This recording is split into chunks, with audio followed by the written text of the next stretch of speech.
Hello and welcome to True Crime Talk. Today I'm going to be exploring the case of Cordelia Botkin from 1898. Cordelia was born in 1854 in Polk County, Missouri, and she died March 7, 1910 in San Quentin, California, meaning San Quentin Prison. This article is from Historic Mysteries website, and the title is Bad Candy, Cordelia Botkin and the Chocolate Box Murders. In 1697, William Congreve immortalized the phrase, "Hell hath no fury like a woman scorned, but few women will take revenge so far as Cordelia Botkin." Cordelia's story is a chilling reminder of what happens when love turns into obsession and obsession turns into hate. Hers was a crime that sent shockwaves through earliest 20th century America and will make you think twice before treating yourself to a chocolate. Cordelia Botkin was born in 1856. I read somewhere else it was 1854, but in Polk County, Missouri. Little is known about her youth except that at some point her family moved to California. In 1872, at the age of 18, she met and married Welcome Botkin. That's kind of an unusual name, Welcome. I like it, but it's one I've never heard before, for male or female. The two moved to Stockton, California, where they seem to have lived a relatively normal life. Welcome worked as a grain broker, and not long after they were married. Cordelia gave birth to their son, Beverly. And that's kind of still, even today, an unusual name for a boy. But I guess back then maybe it's more normal, but today it would be unusual. But I guess today some people would find it unusual. However, marital bliss was not on the cards for long. Eventually, the two became separated, although they never officially divorced. Botkin moved to San Francisco while her estranged husband continued to support her. It was here that she met John Preston Dunning and where her deadly story really begins. Okay, so far I've learned that she was still married and her husband supported her, but they were living in two different locations in California. And so when she's separated from her husband living in San Francisco, that's how she ends up meeting John Preston Dunning. Botkin ran into Dunning while he was cycling in San Francisco's Golden State Park. Despite the fact they were both married and Botkin at 41 was nearly a decade older than Dunning, the two quickly became infatuated. Quite what Dunning saw in Botkin remains a mystery. He appeared to have everything going for him. He was a highly respected reporter for the Associated Press who had completed high-profile overseas assignments in both Samoa and Chile. Shortly before the two met, he had been made superintendent of the Associated Press's Western Division Bureau in San Francisco. And that's a picture of Cordelia Botkin, or a drawing of her. He had also married well. He was married to Mary Elizabeth Pennington Dunning, who was the daughter of Congressman John Brown and Rebecca Rowan Pennington of Dover, Delaware. The young couple had a baby daughter, Rebecca, and a charming home at 2529 California Street in San Francisco. Botkin, on the other hand, was separated and was much older than Dunning. She liked to think she still cut a figure, however, and used to brag about being photographed in over 100 poses, many of them quite saucy by Victorian standards. Whatever they saw in each other, the two soon became an affair. Despite the fact they were both married, they generally seemed to have been in love, with Dunning spending as much time as he could with Botkin. This quickly raised his wife's suspicions, and in 1896 she left him, taking their daughter to live with her parents in Delaware. Dunning doesn't seem to have been upset by this, and soon he and Botkin were renting rooms in the same building. The two do not seem to have been good for each other. While with Botkin, Dunning's life began to unravel. He was a heavy drinker and gambler, and not long after his wife left him, he was fired by the Associated Press after they realized he had embezzled $4,000 in office funds to pay off his bookie. His career continued to nosedive as he lost jobs at newspapers in Salt Lake City and San Francisco due to his constant drunkenness. The affair continued for 3 more years. Dunning eventually tired of Botkin's companionship and began to pull himself together. In March 1898, he was rehired by the Associated Press as their lead reporter and tasked with covering what would become the Spanish-American War. His new position meant moving to Cuba, and before leaving San Francisco, he broke things off with a distraught Botkin, telling her that he would not be returning. He then reconnected and reconciled with his wife. While in Cuba, Dunning's redemption story continued with him helping to save survivors of the battleships that were sunk at the Battle of Santiago de Cuba on July 2, 1898. Things may have been looking up for Dunning, but Botkin didn't take the breakup well. Botkin soon began plotting her revenge against the newly reunited couple. She began by sending numerous anonymous letters to Elizabeth Dunning, each detailing distinct aspects of her husband's affair. She was only getting started. Botkin recalled that Dunning had once told her that his wife was a big lover of candy and had a close friend who lived in San Francisco called Mrs. Cordelia. She used these two tidbits of information to plot the next phase of her revenge. On August 9, 1898, Elizabeth Dunning received a small package at her parents' house. That evening, she dined with several members of the family, including her parents, sister, brother-in-law, her nephew, and her daughter. After supper, the family sat on the veranda where Dunning finally got a chance to open her package. And that's a picture of John P. Dunning, who Cordelia was having an affair with.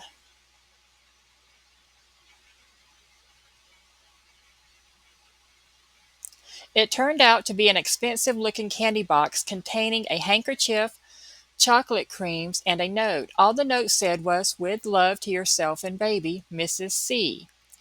Elizabeth had no idea who Mrs. C might be, but wasn't one to turn down candy. Mrs. Dunning, her sister Ida Dean, and the pair's children all began eating the gift. They also shared the sweets with two neighbors, Miss Millington and Miss Bateman, who happened to walk past. That night, they were all struck down with abdominal pains and heavy vomiting. Tragically, after 2 days of absolute agony, Mrs. Dunning and her sister died. It was found they had been killed by arsenic poisoning. Unfortunately for Botkin, it didn't take long for Dunning's family to start putting the dots together. Congressman Pennington examined the handwriting on the letter and quickly realized it matched the writing on the taunting letters his daughter had received weeks earlier. A local doctor, Dr. Wood, took no time to find the chocolates had been dosed with heavy amounts of arsenic. John Dunning soon arrived in Dover, having been told via telegraph of his wife's death. He recognized Botkin's handwriting immediately and recalled having told the toxic Botkin of his wife's weakness for candy. He pointed the police in Botkin's direction. The local police sent detectives B.J. McVeigh to San Francisco with the candy box, handkerchief, and note. The murder of a congressman's daughter was obviously a big deal, leading to San Francisco's chief of police taking charge personally. The police traced the chocolate to the candy store at George Haas under the Phelan Block on Market Street. The two women who worked there not only positively identified Botkin, but stated that she had requested a fancy, unmarked box and had told them not to fill the box completely because she had other items to add to it. The handkerchief was also traced back to San Francisco's City of Paris store. This didn't take much detective work. Botkin had forgotten to remove the tag. The staff at this store also positively identified Botkin. The final nail in Botkin's coffin came when Mr. Frank Gray, a druggist employed at the Owl Drug Store, told police he remembered selling Botkin the arsenic. She had said she planned on using it to bleach a straw hat and had insisted on buying it even when he had given her better options. It was discovered that Botkin had fled to Stockton, California, and Detective B.J. McVeigh was dispatched to apprehend her.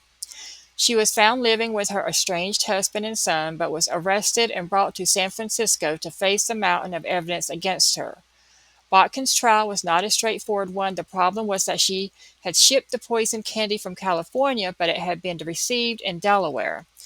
This led to much arguing over jurisdiction and where Botkin should be tried. Botkin ended up being tried in both states and was found to be guilty twice. She was ultimately sentenced to life imprisonment and died in San Quentin State Prison in 1910. Dunning, racked with guilt and his career destroyed by the revelations that came out during the trial, had died 2 years earlier, his life in tatters. So that is the story of Cordelia Botkin and her murders. And this article is from WHYY, PBS, NPR. It says 100-year-old murder case still haunts Dover, Delaware. It's a case that brings new meaning to the phrase "don't take candy from a stranger," the creepy story of a cross-country murder mystery in 1898. In the summer of 1898, the city of Dover, Delaware, would be the site of a murder that would shock not only Delawareans but also the rest of the country. It was the first time the United States Postal Service was used to commit murder. It's a case, well, that we know of. I mean, how do they know? It's a case that brings new meaning to the term "don't take candy from a stranger." This tale starts out, as so many do, two people met, fell in love, were married, and embarked on their lives together. That is where the tale takes a strange turn, a turn that ends with two people dead, a city in shock, and a country entranced by the news and court proceedings that follow. The house where the poison candy murders happened looks much as it did back in the summer of 1898. Mary Elizabeth Pennington, daughter of former Congressman and Attorney General John B. Pennington, met and married John Dunning, a local newspaper reporter. The two settled in Dover and were living happily. Reporting the news in Dover, Delaware during the 1890s wasn't very exciting.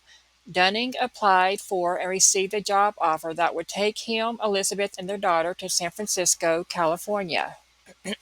Excuse me. While living in San Francisco, Dunning changed. He began to drink heavily, he gambled away all of their money, and he spent time with many different women. One such woman was Mrs. Cordelia Botkin. They began an affair that would last for several years. In 1896, Dunning lost his prestigious job with the Associated Press. He was fired for embezzling money to pay his gambling debts. Mary Elizabeth was a religious woman, so after her husband's philandering ways, coupled with his unemployment and the loss of their money, she took her daughter and moved back to her parents' house in Dover. In 1898, Dunning was hired to cover the Spanish-American War. By this time, Botkin was separated from her husband, and she and Dunning were living together in a hotel. Dunning told Botkin he was leaving for good and that after his assignment he planned on returning to his wife in Delaware. Cordelia didn't take the news very well. If she couldn't have Dunning, then no one would. Back home in Delaware, Mary Elizabeth began receiving strange letters telling her about her husband's cheating ways and suggesting that she leave him. These letters were very upsetting for her. She went to her father and asked him to intercept the letters and make sure she didn't see them. He kept the letters as they continued to arrive. In August of 1898, while sitting on the front porch of their Dover home, Mary Elizabeth received a package in the mail. It was addressed to her. Inside the package was a note that read, "With love to yourself and baby." The note was signed Mrs. C. Mary Elizabeth mistakenly thought it was from Mrs. Laura Corbaley, a friend she made while living in California. Under the note was a box of chocolate candies. Mary Elizabeth and several other people on the porch that evening began eating the candy. They all became ill. Within several days, both Mary Elizabeth and her sister Ida were dead. Grief-stricken at losing his remaining daughters, their father, John Pennington, thought something was suspicious. He sent a sample of the chocolates to a local lab. It turned out the candies had been laced with arsenic. Pennington hired a local detective, and the first person he wanted to speak with was Mr. John Dunning. Dunning, who was still reporting on the Spanish-American War, came back to Dover when he heard the news. Dunning was told of the circumstances and shown the letters Mary Elizabeth received over the years and the note accompanying the candy. He took one look at the handwriting and said one word, "Cordelia." Pennington wanted Cordelia tried for murder in Delaware. The problem was extradition laws at the time weren't as they are today. Cordelia had never been to Delaware, therefore she wasn't a fugitive from Delaware. They then wanted her tried in California for the murder. The other problem was there was no body in California. The crime hadn't occurred there. Eventually, a law was discovered they could use to try her. The family of Mary Elizabeth, as well as other witnesses, had to make the trek to San Francisco to provide testimony. Handwriting experts were brought in. They compared the letters and the note that accompanied the candy. They were found to have both been written by Cordelia. In 1898, Mrs. Cordelia Botkin was found guilty of murder. The saga wouldn't end here, however. She appealed. Again, the trial was put on, and the family again had to travel back to California to testify. Cordelia Botkin was found guilty a second time in 1904 and was sentenced to life in prison. She died in San Quentin Prison in 1910. Her death certificate listed the cause of death as softening of the brain due to melancholy. John Dunning's career was ruined by the revelations that came to light during the trial. He died in Philadelphia in 1908, 2 years before Cordelia. So it says she died of softening of the brain due to melancholy. This was back in 1910, so maybe they didn't know about other diseases back then, like maybe she had Alzheimer's or dementia or something. Or maybe she just died because she knew she would have to spend the rest of her life in prison and that depressed her. This is an old newspaper article about her being found guilty. It says life imprisonment, the prospective punishment of Cordelia Botkin. San Francisco, California, April 7th. Mrs. Cordelia Botkin, accused of killing Mrs. John P. Dunning of Dover, Delaware, by sending her poisoned candy through the mails, was tonight convicted of murder in the first degree, with the penalty fixed at life imprisonment. The jury was charged late in the afternoon and at 4:30 o'clock retired to deliberate. Later it was taken out for dinner and upon returning asked to have some testimony read to it. At 11:15 o'clock the jury reported that an agreement had been reached. The ominousness of the announcement was apparent in the attitude of the accused, who buried her face in her hands and remained in that position until the foreman of the jury had finished speaking.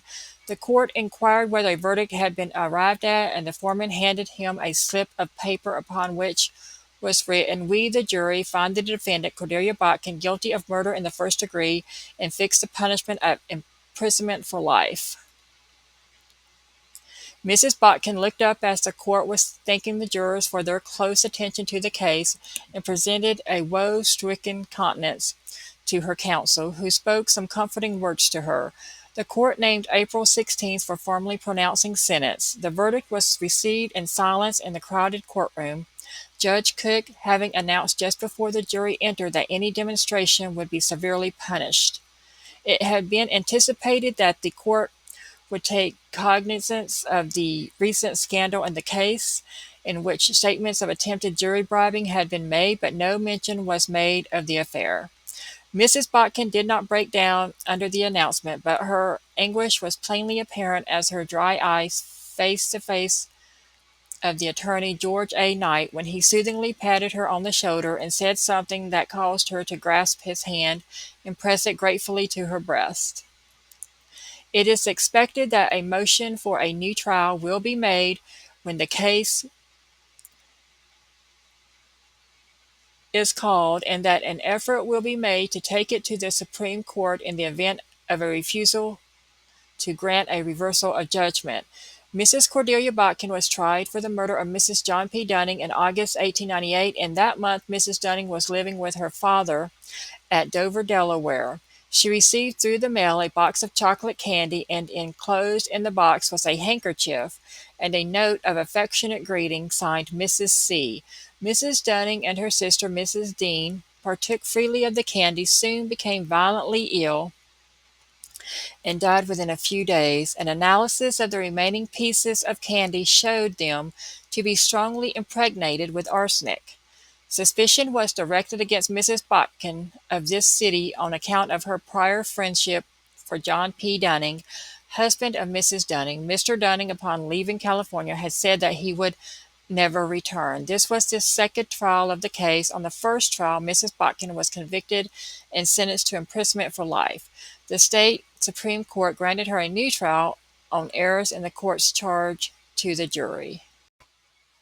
This is a newspaper article about her death from the San Francisco Bulletin newspaper from Tuesday evening, March 8, 1910. It says, Mrs. Cordelia Botkin dies in her cell at San Quentin. Woman who murdered Mrs. Dunning and sister with poison candy is victim of melancholia. Mrs. Cordelia Botkin, who murdered two innocent women that she might regain the man with whom she was infatuated, is dead in San Quentin prison. Her hope of securing a parole gone, the woman gave way to melancholia following a nervous breakdown. She was ill for some time preceding her death. Cordelia Botkin protested her innocence to the last. With her when the end came were the prison physician, Dr. Wade Stone, the chaplain, and her sister, Mrs. Dora Brown of Healdsburg. Death came at 4:30 yesterday afternoon following a comatose condition which had prevailed for several hours.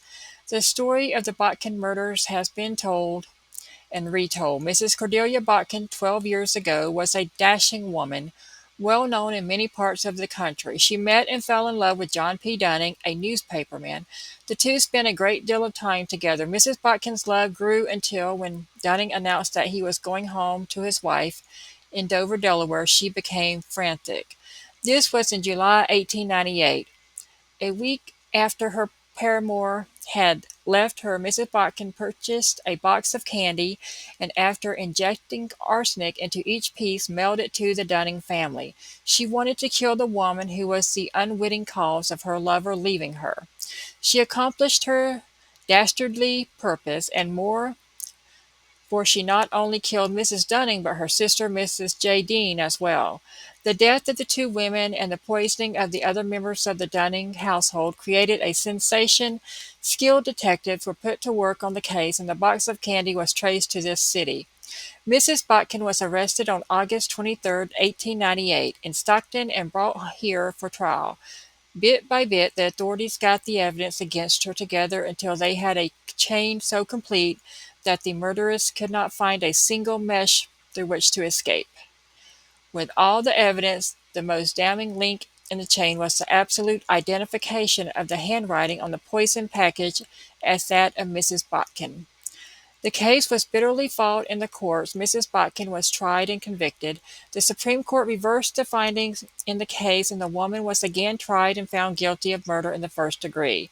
The jury recommended that she be imprisoned for life. Her attorney, George Knight, made an appeal of the case, but Mrs. Botkin, tired of waiting for the Supreme Court's decision, and after spending 7 years in the county jail, she petitioned the trial judge to send her to San Quentin. After 10 years' deliberation, the Supreme Court denied the appeal. The records in Mrs. Botkin's case were destroyed in the fire. Attorney Knight perfected a new appeal, which was denied by the appellate court. Mrs. Botkin entered San Quentin, a shadow of the gay little woman who lured Dunning from his wife. She was broken in spirit and health, and fast faded within the confining walls of the penitentiary. She became a victim of melancholia, which was accentuated almost into insanity when her petition for a parole, made about a month ago, was denied. Warden Hoyle of San Quentin says that Mrs. Botkin died maintaining her innocence. John Dunning, the man on whose account Mrs. Botkin became a murderess, has been dead for several years. The remains of Mrs. Botkin will be interred at Healdsburg. I can't read that word because of print. There's a picture of her. This is the Find a Grave website. I was looking to see if they had a picture of where she was buried. I don't see a picture of where she was buried, but I see like photos of her when she was in prison and stuff. And it says birth 1854, Polk County, Missouri, death March 7th, 1910, aged 55 to 56. Yeah, like this says she was born in 1854, and some articles say she was born in 1856. But either way, she was around 55 years old when she died in prison. So that's relatively young. So I guess she just lost all will to live once she realized she was going to be in prison forever. Or who knows what she died of. This 1910, the medicine and technology wasn't like it is today. So maybe they just don't know what she died of. So they just call it melancholia. But this is a photo of her in prison. She's prisoner number 21632.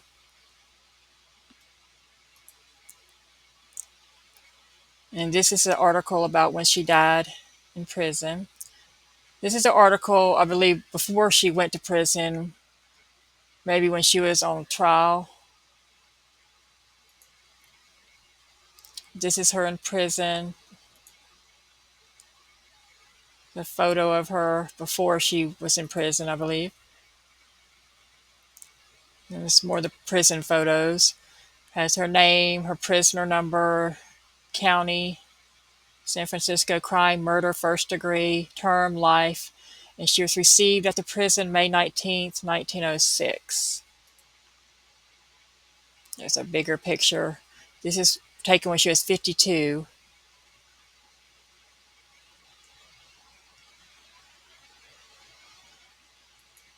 I guess prison life wasn't good for her. Is that like a newspaper thing of during the trial, I believe? It's another picture of her. Oh, okay, so I guess this somewhere here she is buried. It must be like an unmarked grave. I mean, she was in prison when she passed away. But I don't know if a family member or somebody would give her a gravestone, but so apparently she's buried in this area. I don't know if she's like, since there's not a close up, she probably doesn't have a specific headstone for her, but maybe these are family members or just other people who happen to be buried near her. So I don't, that says, I think Brown, the last name on that, I think. Yeah, I don't think either one of these say Botkin, but maybe this stone is for her. I'm not sure, but this is the picture they have on Find a Grave. Note and handkerchief sent with bonbons. So this is the actual note that everyone that knew her, or I mean, her ex-lover John Dunning and the father of the women she killed. This is the handwriting that they believed belonged to her because they knew her handwriting because she had been sending letters to their home, so they knew her handwriting. They said that this handwriting was hers, and also they had experts testify that this was indeed Cordelia's handwriting. It says, "With love to you and baby," I think it says, "Mrs. C."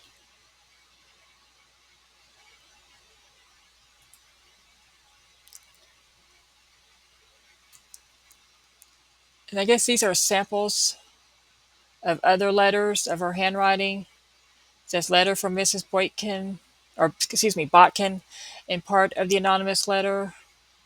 So these are letters that they believed were from her that were sent to her ex-lover's wife in Delaware. And the handwriting does look the same as the chocolates. So if she wrote these, and she probably did, obviously, hopefully she was guilty because she was found guilty and sentenced to prison. um, this is another little article about her death. This is a handprint for Cordelia Botkin. Apparently she had her palm read at one time by some famous palm reader, and I don't know if this was when she was in prison, out of prison, or what. And this is an actual handprint for Cordelia Botkin. But to my understanding, wasn't necessarily for the police, it was for a palm reader. Let me see if I can find more information about it. It says Palms of Famous People read by Madame Neergaard, published 1913. Well, maybe it was for the police and then some famous palm reader read it. I'm not familiar with this palm reader, Madame Neergaard, so I would have to look into that. I'm not sure. Maybe she just took the palms of famous people and read them. She didn't take the palm herself. So yeah, maybe this is like a police thing. And then the palm reader read it later after her death. I don't know. I'll have to look that up. That's interesting. And then on this Find a Grave website, it has her family. It says her father died in 1900, her mother died in 1916. So her mother outlived her because she died in 1910.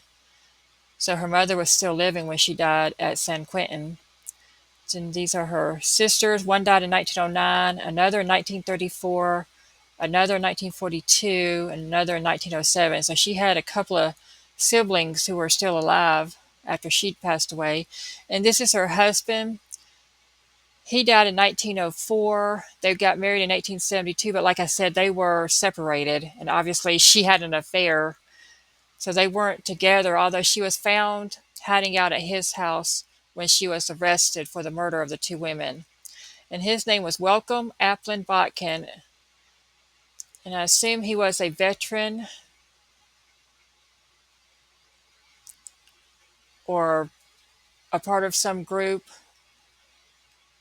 by looking at his thing. So obviously, they weren't buried together. They were buried at two totally different cemeteries in California. So died April 30th, 1904, 66 years, Tacoma Lodge, number 174.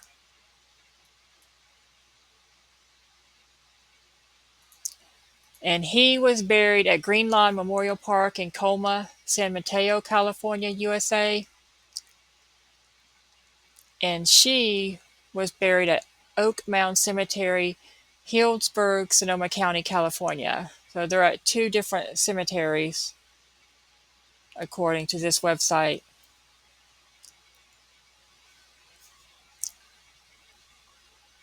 Let's see what this says.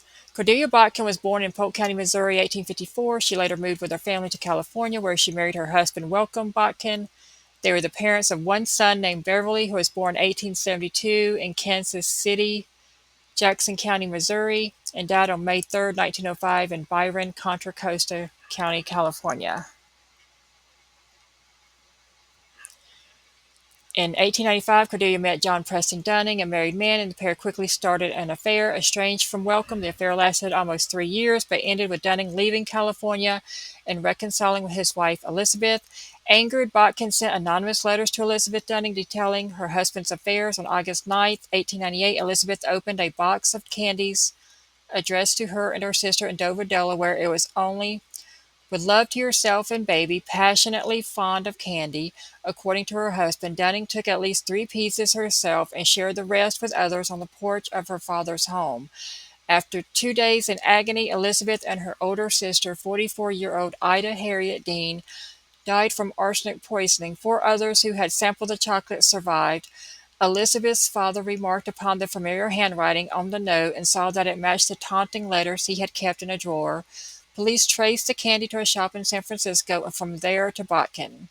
She was convicted of murder December 1898, appealed, and was convicted again at a retrial in 1904. She was sentenced to life imprisonment. She died in San Quentin in 1910. So that's the same information we already knew. And this is the article about her death.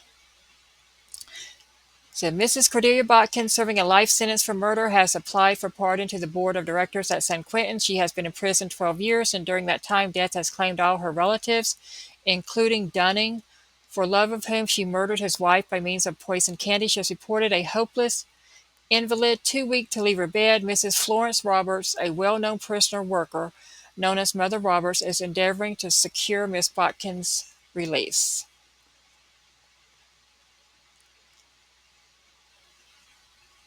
So like I said, she died in 1910. Her husband died in 1904, and her son Beverly died before she did, also in 1905, just a year after his father passed away. Apparently, let's see, he was just age 32, and he's in San Francisco Columbarium. In other words, his ashes are put there in San Francisco. Doesn't have an article of what he died of. Let's see what this article right here says. Beverly Botkin, a former resident of Modesto, died Sunday at Byron Springs.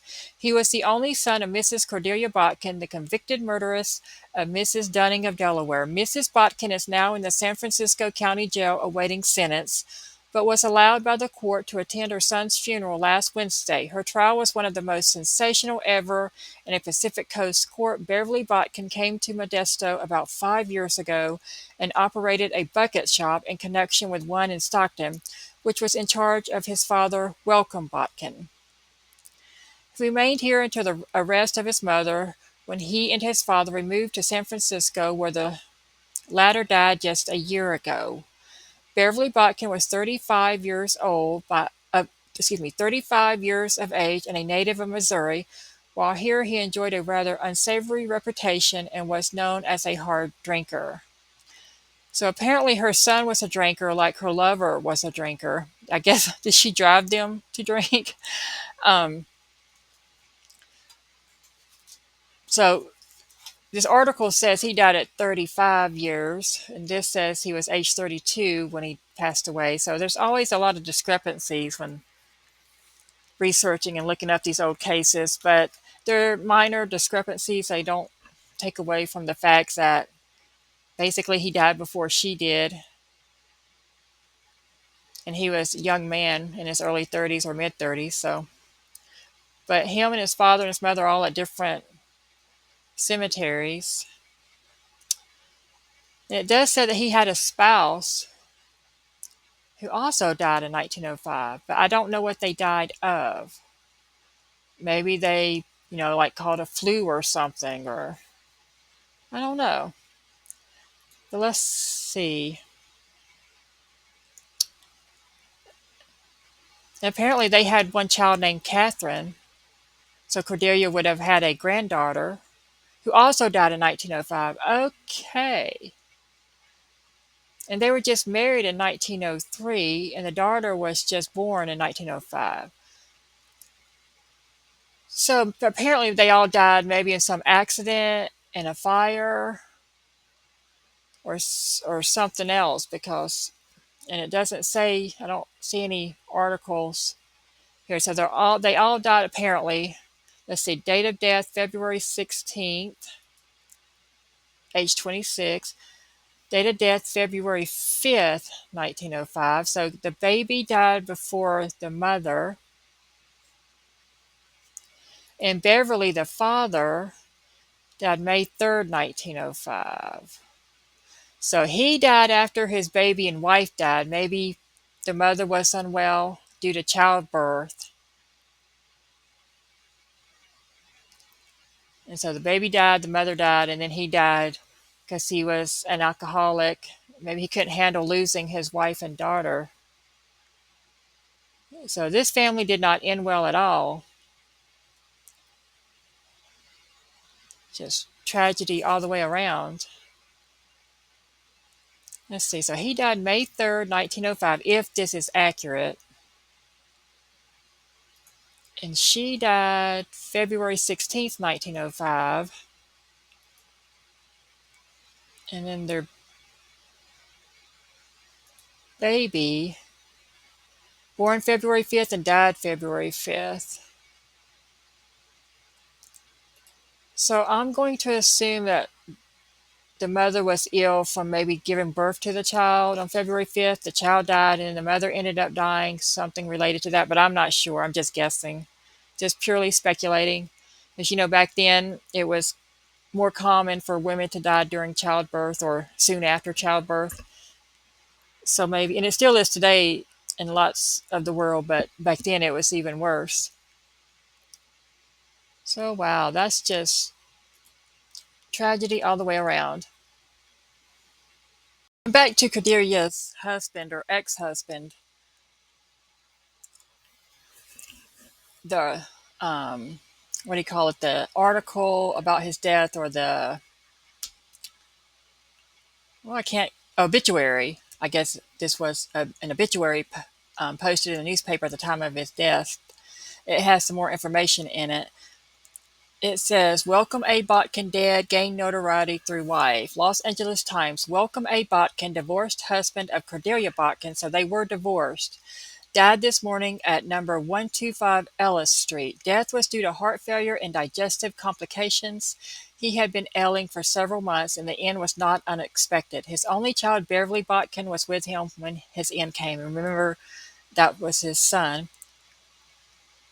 who died not long after. Through notoriety gained by his wife, Botkin attracted almost as much attention at the first trial of the poisoner of Mrs. Dean and Mrs. Dunning as the woman herself. At the time of her arrest, he was possessed considerable means, which was consumed in securing legal aid for the defendant. After his money was gone and Cordelia Botkin had been convicted, he quietly secured a divorce, which was granted about 2 years ago. Botkin was 67 years of age. He had been in the employ of the Armor Packing Company for many years and had represented their interests in nearly every large city in the West. For the past decade, he had been stationed in California. This appeared May 2nd, 1904 in the Los Angeles Times. And his gravestone says he was 66 years, and this article says 67 years, but just a minor discrepancy. But so he did divorce her, but before he divorced her, he spent all his money apparently to help her defense. So, her lawyers used up all his money, and then, that was, I guess, a good husband to help pay for his cheating wife's lawyers, who was accused of murder and then convicted of murder. So, wow, that's just. And he had a lot of siblings, according to this. 1, 2, 3, 4, 5, 6, 7, 8, 9, like 9 siblings he had. But a lot of them died way before he did, in the 1800s, and he died in the early 1900s. This is one that outlived him. It was like he had a couple, just 2 that outlived him. Anyway, that's just, wow. It's a heck of a case, but it's not unlike many cases that we have today in modern times. This is a gravestone of Mary Elizabeth Dunning, who was one of his murder victims along with her sister. Excuse me, one of Cordelia's murder victims along with her sister. And it says she was born in January of 1863 and died August 12th, 1898, without fault before the throne of God, is what her tombstone says. So this is the man was the reason for all of this, according to Cordelia, John P. Dunning. It was because she was infatuated with him that she wanted to get his wife out of the way. So it's these 2 people, Cordelia and John, who caused all this mess for both of their families.